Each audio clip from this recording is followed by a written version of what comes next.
এই নিউ ইয়র্কেই ভারতের বিপক্ষে প্রস্তুতি ম্যাচে অনুশীলনে চোট পেয়েছিলেন শরীফুল ইসলাম। দারুণ ছন্দে থাকা বাঁহাতি পেসারের বাঁ হাতেই সেলাই পড়েছিল ৬টি।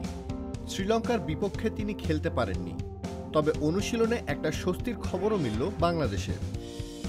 নিউ ইয়র্কের অনুশীলনে শরীফুলকে দেখা গেল বেশ স্বাচ্ছন্দ্যে বোলিং করতে। বাংলাদেশের পেস আক্রমণের অন্যতম ভরসার নাম শরীফুল। অনুশীলনে যথেষ্ট ফুরফুরে মেজাজে দেখা গেল শরীফুলকে। বোলিং করছেন যেমন দীর্ঘ লাইন আপ নিয়ে, তেমনি যে বাঁ হাতে চোট পেয়েছিলেন তাতেও দেখা গেছে যথেষ্ট জোর, যেন সেই ক্ষিপ্র গতির দুর্দান্ত শরীফুল ইসলাম। তবে এই ফেরায় শরীফুলের নিজের চেষ্টার পাশাপাশি আছে টিম ম্যানেজমেন্টের জোর চেষ্টা। নেটে উপস্থিত চিকিৎসক দেবাশিস চৌধুরী উৎসাহ দিচ্ছিলেন বাঁহাতি পেসারকে।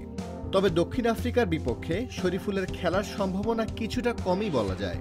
সংবাদ সম্মেলনে চন্ডিকা হাথুরি সিংহে যতই বলুন কন্ডিশন উইকেট দেখে একাদশ সাজাবেন শ্রীলঙ্কার বিপক্ষে দারুণ বোলিং করা মোস্তাফিজুর রহমান, তাসকিন আহমেদ আর তানজিম সাকিবকে নিয়েই পেস আক্রমণ সাজাতে পারে টিম ম্যানেজমেন্ট। স্কোয়াডে না ঢুকলেও শরীফুলের ফিরে আসা বাড়তি উদ্দীপনা সৃষ্টি করেছে টাইগার শিবিরে। Soriful is bowling today and he's doing kind of a test today. He has to go and field a little bit and bowl. He's okay to bowl. He's just bowling without any striking today. I'm hoping after today that he's available for selection.